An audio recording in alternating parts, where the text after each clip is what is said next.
कैसे हैं। I hope कि आप लोग अच्छे होंगे। तो दोस्तों जैसे कि आपको पता है आप लोग का सेकेंड टर्मिनल एग्जाम 2021 टू 22 होने वाला था, यानी 4 अक्टूबर से आपका स्कूल में जो है वार्षिक परीक्षा होने वाला था, जो कि एक शिक्षक संघ के द्वारा ये सब लिया जा रहा था, जो कि एग्जाम बिल्कुल तरह से रद्द हो चुका है। जैसे कि हमने पिछले वीडियो में आपको बताए थे, अगर पुराने हों तो आपको पता होगा, नए हों तो आपको पता नहीं होगा। तो प्रिय छात्रों, मैं इस वीडियो में आपको यहाँ पे बताने वाला हूँ कि सेकेंड टर्मिनल परीक्षा का जो क्वेश्चन पेपर हमारे पास अवेलेबल हो चुका था, जिसके बारे में हम अभी यहाँ पे आपको बात करेंगे, जिसके बारे में हम यहाँ पे क्वेश्चन आंसर एक एक करके देखेंगे। चूंकि ये क्वेश्चन यदि आपको इसी अक्टूबर मंथ में बोला गया है कभी भी लिया जा सकता है, या फिर आपको 7 अक्टूबर को बोला गया था लेकिन इस पर लिया जा सकता है लेकिन नहीं लिया जा सकता है। मुझे ये पूर्णतः बिलीव नहीं होता है कि ये एग्जाम आप लोग को लिया जाएगा। हाँ, हो सके तो आपको अक्टूबर के लास्ट मंथ तक आपको ये एग्जाम लिया जाएगा या फिर नहीं भी लिया जाएगा। यहाँ तक आपको याद रखिएगा, अगर लिया भी जाता है तो आपको प्रॉब्लम की बात नहीं, क्योंकि मेरे पास क्वेश्चन अवेलेबल है और आप इस क्वेश्चन को एक एक करके यहाँ पर देख सकते हैं। तो सारे क्वेश्चन यहाँ पे 2 घंटे 45 मिनट आपको मिला दिया जाता है साइंस में, क्योंकि 2 घंटा 45 मिनट इसलिए दिया जाता है। आपको बिहार बोर्ड में भी, बीएसवी बोर्ड में भी आपको इतना ही टाइम दिया जाता है, क्योंकि आपको इसमें 20 नंबर आपको प्रैक्टिकल होता है, मात्र आपको यहाँ पे 80 नंबर का ही एग्जाम इसमें देना पड़ता है। तो चलिए, इस तरह से आपको यहाँ पे सारा जानकारी है, आप पढ़ सकते हैं इसको। इससे पहले कि दोस्तों, अगर आप चैनल पर पहली बार है तो चैनल को सब्सक्राइब करके बेल आइकन को जरूर दबा लीजिएगा। बेल आइकन को दबाना बहुत ही जरूरी है, तभी आपको किसी वीडियो का नोटिफिकेशन पहुंच पाएगा। तो चलिए डायरेक्ट हम लोग यहाँ पे वस्तुनिष्ठ प्रश्न एक एक करके हम लोग देखते हैं। तो देखिए दोस्तों, यहाँ पे आपके सामने पहला क्वेश्चन अवेलेबल हो चुका है। पहला क्वेश्चन यहाँ पे कहता है कि निम्नलिखित में कौन सा विद्युत या विद्युत विभवांतर या विभव का एसआई मात्रक। देखिए, विद्युत विभवांतर पूछे या फिर आपको विभव पूछे, एसआई मात्रक आपको बोलना है, वोल्ट बोलना है। विभवांतर या फिर विभव का वोल्ट होता है, इसका एसआई मात्रक होता है, एसआई यूनिट वोल्ट होता है। राइट आंसर आपका डी हो जाएगा। चलिए, काफी आसान क्वेश्चन पूछा जाता है, इस एग्जाम में पूछा जाता है, लेकिन आप लोग एग्जाम हुआ ही नहीं। बट कोई दिक्कत की बात नहीं, आपका एग्जाम हो या फिर ना हो, कभी भी ये सेंटअप एग्जाम में भी ये सारे क्वेश्चन आपको रह सकता है, क्योंकि अगर स्कूल पे डिपेंड करेगा तो आपको यही सारा क्वेश्चन आपको दिया जाएगा। आंख की पुतली के साइज को कौन नियंत्रित करता है। चलिए, फटाफट आंसर कर सकते हैं आप लोग। यहाँ पे याद रखिएगा, आंख की पुतली के साइज को नियंत्रित करता है वो होता है परितारिका। राइट आंसर आपका ऑप्शन यहाँ पे डी होता है। चलिए, फटाफट वीडियो को शेयर कर दीजिए सभी लोग। यहाँ पे वीडियो कब तक अवेलेबल है इसी की जानकारी हमें नहीं पता है। चलिए, तो यहाँ पे बैटरी से किस प्रकार की धारा प्राप्त होती है। चलिए, काफी अच्छा क्वेश्चन है। बैटरी से जो है हमेशा दिष्ट धारा प्राप्त होती है। राइट आंसर आपका ऑप्शन यहाँ पे बी हो जाता है। चलिए, फटाफट आप बी आंसर यहाँ पे याद कर लीजिए, सारे क्वेश्चन को यहाँ पे रट जाइए, आपके एग्जाम में आने वाला है। 4 नंबर क्वेश्चन है, चिकित्सा के दौरान दंत विशेषज्ञ किस दर्पण का उपयोग करते हैं। यानी चिकित्सा के दौरान जो है, यानी डॉक्टर साहब जो किस दर्पण का यूज करते हैं, तो बचपन से पढ़ते आ रहे हैं अवतल दर्पण का यूज करते हैं, हजामती दर्पण के भी रूप में। तो राइट आंसर आपका ऑप्शन ए हो जाता है। वहीं 5 नंबर क्वेश्चन की बात करूं तो यहाँ पे 5 नंबर क्वेश्चन आपका कहता है कि वह उपकरण जो विद्युत ऊर्जा को यांत्रिक ऊर्जा में बदलता है कहलाता है। जो विद्युत ऊर्जा को यांत्रिक ऊर्जा में बदल देता है उससे हम लोग क्या कहते हैं। क्वेश्चन में यहाँ पे 5 है, तो 5 का जो आंसर हो जाएगा उससे हम लोग विद्युत मोटर कहते हैं। विद्युत मोटर जो होता है ये क्या करता है, विद्युत ऊर्जा को यांत्रिक ऊर्जा में चेंज कर देते हैं। चलिए, 6 नंबर सवाल यहाँ पे। चलिए, इसी तरह के क्वेश्चन आपके एग्जाम में था, इस बार पूछा जाता है लेकिन एग्जाम नहीं हुआ। घरेलू विद्युत परिपथ में उदासीन तार का रंग कैसा होता है। तो दोस्तों, आपको स्पष्ट यहाँ पर है क्वेश्चन की, घरेलू विद्युत परिपथ में जो उदासीन तार का रंग जो होता है हमेशा काला होता है। राइट आंसर आपका यहाँ पर सी हो जाएगा, जो कि बिल्कुल तरह से सही है, गलत यहाँ पे कोई संभावना नहीं है। निम्नलिखित में किस माध्यम में प्रकाश की चाल सबसे कम होता है। किस माध्यम में प्रकाश की चाल सबसे कम होता है, तो आपको आंसर करना याद रखिएगा। यहाँ पे पानी में जो है प्रकाश की चाल सबसे कम होता है और इसका अपवर्तनांक क्या होता है, थोड़ा अधिक होता है। चलिए, इसी के साथ मैं आगे बढ़ता हूँ। यहाँ पे 8 नंबर सवाल है, मैं पूरे क्वेश्चन आपको यहाँ पे बता दूंगा। अगर आपके एग्जाम में हुआ या फिर पूछा गया आपके सेंटअप एग्जाम में भी, तो आप छक्के छुड़ा सकते हैं सारे क्वेश्चन को। चलिए, निम्नलिखित में से कौन उत्तल दर्पण की फोकस दूरी है। तो दोस्तों, यहाँ पे उत्तल दर्पण की फोकस दूरी हमेशा प्लस में होता है। त्रिज्या यहाँ पे प्लस में है, आर दिया हुआ है, तो आपको एफ बराबर r/2 लगा के आराम से ज्ञात कर सकते हैं, r/2। तो यहाँ पे आर की जगह आपको 32 रख देना है, 32/2 की जगह, तो आपका आंसर 16 आएगा। राइट आंसर आपका डी होगा। चलिए, काफी आसान था। चलिए, 9 नंबर क्वेश्चन है, नाभिकीय ऊर्जा प्राप्त करने हेतु आवश्यक क्या है। तो यूरेनियम। नाभिकीय ऊर्जा को प्राप्त करने के लिए यूरेनियम का होना आवश्यक होता है। राइट आंसर आपका यहाँ पे सी हो जाता है। चलिए, इसी के साथ आपका 10 नंबर सवाल कहता है, ऊर्जा का एसआई मात्रक क्या है। याद रखिएगा, ऊर्जा का एसआई मात्रक जो होता है क्या होता है, जूल होता है। कार्य का भी एसआई मात्रक जूल होता है, कार्य का भी एसआई मात्रक जूल होता है, ऊर्जा का भी एसआई मात्रक जूल होता है। चलिए, इसी के साथ आपका यहाँ पे 11 नंबर 11 नंबर क्वेश्चन कहता है, निम्नलिखित में कौन सा स्वच्छ ऊर्जा स्रोत है? देखिए याद रखिएगा निम्नलिखित में कौन सा स्वच्छ ऊर्जा स्रोत है? तो याद रखिएगा प्राकृतिक गैस जो है ये एक स्वच्छ ऊर्जा स्रोत है। राइट आंसर आपका ऑप्शन ए हो जाएगा। 12 नंबर क्वेश्चन है किलोवाट घंटा अर्थात KWH निम्नांकित में किसका मात्रक है? याद रखिएगा ये विद्युत ऊर्जा का एसआई मात्रक का। चलिए VVI क्वेश्चन है, सारे बोर्ड एग्जाम के लिए भी इंपोर्टेंट है, इस तरह के क्वेश्चन आपके बोर्ड एग्जाम में पूछा जाएगा।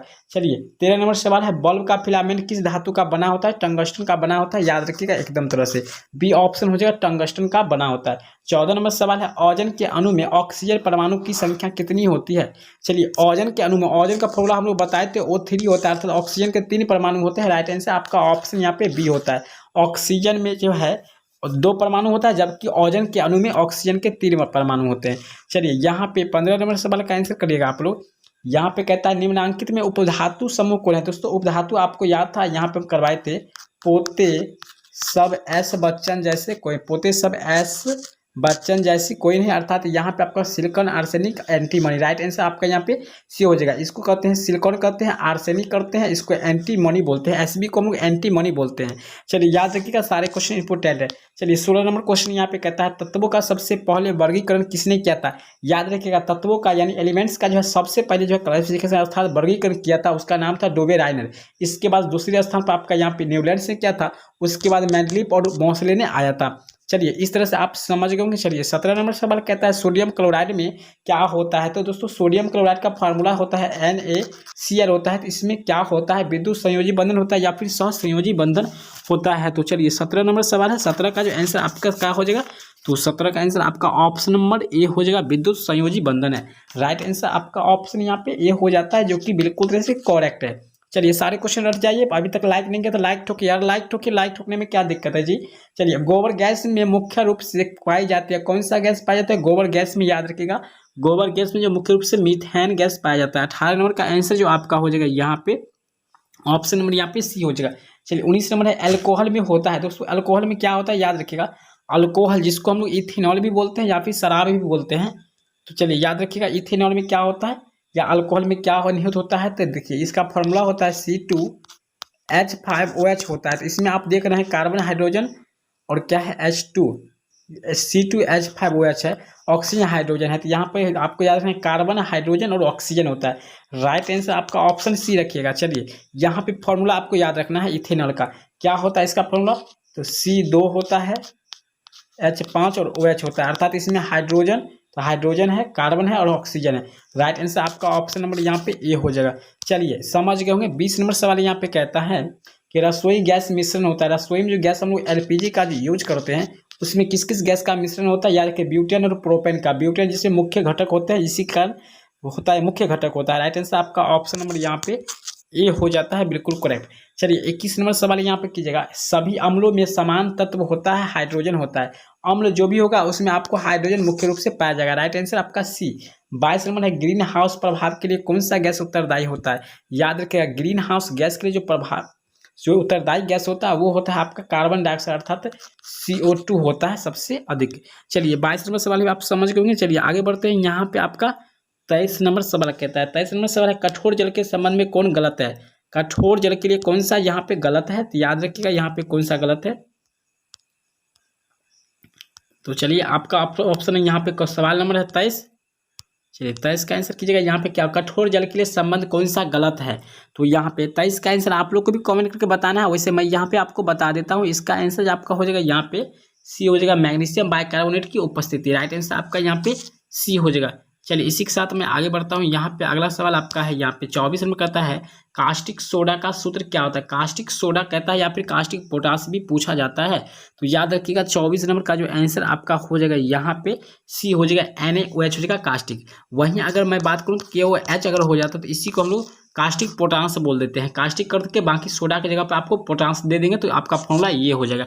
दोनों फॉर्मूला याद रखिएगा, आपके बोर्ड एग्जाम के लिए भी इंपॉर्टेंट है। सोडियम को जल में डालने पर कौन सी गैस निकलती है? जब सोडियम जब होता है Na होता है, इसको हम लोग जब इसमें जल डालते हैं H2O डालते हैं तो क्या होता है? तो इससे आपको याद रखना पड़ेगा कि जब सोडियम को जल में डालने पर कौन सी गैस निकलती है। क्वेश्चन नंबर आपका है यहाँ पे 25 का जो आंसर आप लोग को कमेंट करके बताना है। वैसे मैं यहाँ पे बता दूं, आपका हाइड्रोजन गैस निकलता है।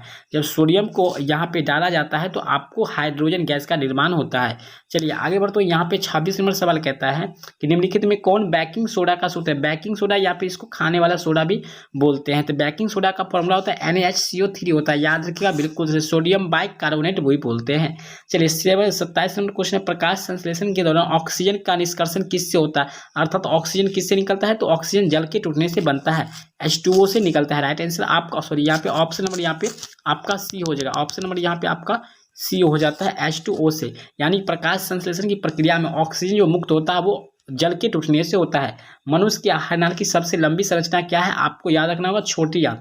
मनुष्य के आहार नाल की सबसे लंबी भाग होता है छोटी आंत होता है। चलिए 29 नंबर सवाल है, इनमें से कौन उत्सर्जी अंग नहीं है, तो न्यूरॉन जो है ये उत्सर्जी अंग नहीं है, ये तंत्रिका तंत्र की इकाई है, उनकी यानी सबसे छोटी इकाई है। चलिए आगे बढ़ते हैं। यहाँ पे आपका 30 नंबर सवाल है, मधुमेह नामक रोग किसकी कमी से होता है। याद रखिएगा मधुमेह नामक रोग जो होता है इंसुलिन की कमी से होता है। राइट आंसर आपका ऑप्शन नंबर ए हो जाएगा। चलिए आगे बढ़ते हैं। यहाँ पे आपका 31 नंबर सवाल कहता है कि मेंडल ने संकर का वाह लक्ष्य यानी फिनोटाइपिक अनुपात क्या है। चलिए 31 नंबर का आंसर कीजिएगा, फिनोटाइपिक अनुपात आपका क्या है, तो आंसर इसका हो जाएगा ऑप्शन नंबर यहाँ पे ए हो जाएगा, 9:3:1 हो जाएगा। राइट आंसर आपका ऑप्शन ए हो जाएगा। चलिए इसी के साथ यहाँ पे 32 नंबर सवाल आपका कहता है, 32 नंबर सवाल यहाँ पे क्या कहता है कि मेंडल ने आनुवांशिकता सिद्धांत का प्रतिपादन प्रयोग किस पौधे पर किया था, किस पौधे पर किया था, तो याद रखिएगा मेंडल ने मटर के पौधे पर किया था अपना प्रयोग। याद रखिएगा मटर। चलिए बिल्कुल लाइक ठोके यार, लाइक ठोकने में क्या दिक्कत है। अगर अभी तक सब्सक्राइब नहीं तो सब्सक्राइब कर लीजिए। आगे भी आपको इसी तरह का क्वेश्चन सेंटर ऑफ एग्जाम का भी मिलता रहेगा, और ये सेंटर ऑफ एग्जाम के लिए भी ये क्वेश्चन काफी फिक्स है। अगर सारा क्वेश्चन सिंपल सा सभी क्वेश्चन आपके एग्जाम में रख दिया जाएगा। तो निम्नलिखित में से उत्पादक कौन है दोस्तों, यहाँ पे मैं बता दूं उत्पादक कौन है, तो राइट आंसर आपका हो जाएगा घास जो क्या है यहाँ पे उत्पादक है। मैं बता दूं ये हो सकता है स्कूल पर डिपेंड करता है, तो आपके स्कूल का ये क्वेश्चन ना हो, लेकिन आपको यहाँ पे मैं बता दूं सेकेंड टर्मिनल एग्जाम के लिए ये क्वेश्चन जो है बिल्कुल तरह से यही क्वेश्चन आपके एग्जाम में रहने वाले था। तो मानव शरीर के रक्त में अशुद्धियों को छान कर निकालता है, कौन निकालता है। चलिए इसका आंसर आप लोग यहाँ पे हमें कमेंट करके बताएगा, रक्त को छानने का काम कौन करता है, तो याद रखिएगा वहाँ जो करता है वृक्क करता है, वृक्क, और हृदय भी इसमें सहायता करता है। राइट आंसर आपका ऑप्शन यहाँ पे बी हो जाता है। चलिए इसी के साथ यहाँ पे आपका सवाल है 35 में, मनुष्य का सामान्य रक्तचाप क्या होता है। याद रखिएगा मनुष्य का सामान्य रक्तचाप जो होता है डायस्टोलिक और सिस्टोलिक मिला के 120/80 होता है। राइट आंसर आपका यहाँ पे सी हो जाएगा। 36 नंबर सवाल है, मानव रक्त का पीएच मान क्या होता है, तो याद रखिएगा मानव रक्त का पीएच मान होता है 7.4 होता है, जो कि राइट आंसर आपका यहाँ पे डी में है। चलिए 7.4 होता है, जो कि यहाँ पे 5 है, कोई दिक्कत नहीं है, 4 होता है। चलिए 37 का आंसर कीजिएगा। मैं यहाँ पे 40 तक क्वेश्चन बताऊंगा, आगे क्वेश्चन यदि आपको चाहिए तो आप कमेंट करके बताइएगा। किस हार्मोन को मादा हार्मोन के नाम से भी जाना जाता है। याद रखिएगा किस हार्मोन को मादा हार्मोन के नाम से भी जाना जाता है। क्वेश्चन नंबर है आपका 37 का आंसर आपका क्या होगा जी, तो 37 का आंसर आपका हो जाएगा एस्ट्रोजेन हो जाएगा। राइट आंसर आपका ऑप्शन नंबर ए हो जाता है। चलिए 38 नंबर, मानव हृदय में कितने प्रकोष्ठ पाए जाते हैं, तो 4 प्रकोष्ठ होते हैं, 2 अलिंद और 2 निलय होते हैं। राइट आंसर आपका ऑप्शन नंबर डी हो जाएगा। चलिए इसी के साथ मैं यहाँ पे 39 नंबर बात करूंगा, उसके बाद 40 नंबर सवाल बात करूंगा। बाकी सवाल यदि आप निम्नलिखित में कौन एक हार्मोन नहीं है, तो याद रखिएगा हीमोग्लोबिन जो है ये एक हार्मोन नहीं है। राइट आंसर आपका ऑप्शन नंबर यहाँ पे बी हो जाएगा। चलिए न्यूरॉन इकाई किसका है, तो ये जो है तंत्रिका उत्तक की इकाई है। राइट आंसर 40 का ऑप्शन नंबर यहाँ पे आपका ए ऑप्शन हो जाता है। चलिए इस तरह से मैं 40 क्वेश्चन आपको बताए हैं। यदि वीडियो पसंद आया तो वीडियो को लाइक करके चैनल को सब्सक्राइब कर बेल आइकन जरूर दबा लीजिए। मैं सेकेंड सीट जो आपका सेंटर एग्जाम होने वाला है मैं उसका क्वेश्चन भी आपको दूंगा। अगर इसका आगे भी चाहिए तो आप हमें कमेंट करके बता सकते हैं। तो चलिए भैया यार मिलते हैं नेक्स्ट वीडियो में। काफ़ी आप जाके छाप दीजिएगा। जब भी आपका एग्जाम अक्टूबर में जैसे भी शिक्षक संघ के द्वारा ये प्लानिंग किया जाता है और एग्जाम लिया जाता है तो आप उसमें जाके गर्दा उड़ा सकते हैं। चलिए तो मिलते हैं नेक्स्ट वीडियो।